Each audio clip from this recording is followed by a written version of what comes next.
c'est une moissonneuse-batteuse qui a été achetée en 95, TX34, 205 chevaux, et qu'on a équipé de chenilles dans la foulée, quoi. Parce que chez nous, autour du Mont-Saint-Michel, il y avait des besoins. Et aussi dans les marais de Raux, les marais de Ardevon, Beauvoir, hein, tout ce secteur-là, autour de la baie. La machine, oui, cette année, là, elle va faire dans les 150 heures hein, de battage chenille, qui correspond à entre 150 et 200 hectares de battage de maïs, dans le secteur là, du Bessin. Pour le terrain qu'on a, oui, ça passe bien. Hein. Nous, c'était pour faire de maïs en silage. On en avait 16 hectares de surface. Et bon, bah, on n'a pas pu sortir. On a sorti 10 hectares avec du mal. Le restant, on ne peut plus y aller. Hein. On est obligé de passer tirer les tracteurs à la pelle.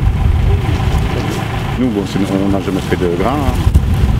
Notre but, nous, c'était de faire du maïs en silage. Tous les ans, elle fait la moisson au mois de juillet-août. Mais exceptionnellement, bon, ben, elle peut être équipée avec des chenilles. En général, c'est tous les 10 ans. Donc c'est un gros investissement quand même qui ne sert pas beaucoup. Le problème, c'est de l'amortir.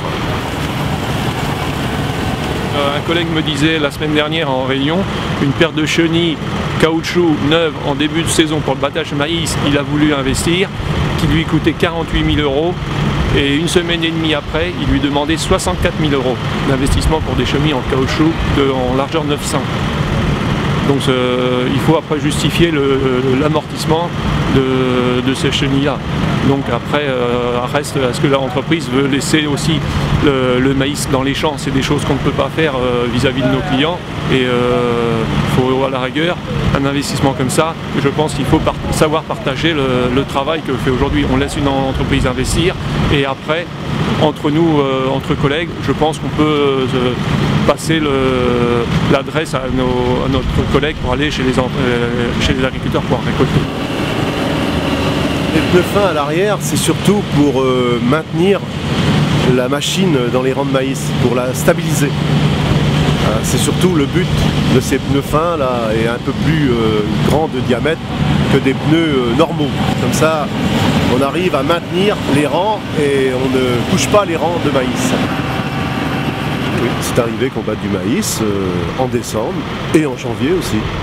Ouais, jusqu'au 20 janvier. Une année, je crois que c'est en l'an 2000, où 60% des surfaces ont été récoltées avec les chenilles. On a battu du maïs jusqu'au 20 janvier. De mémoire d'entrepreneur.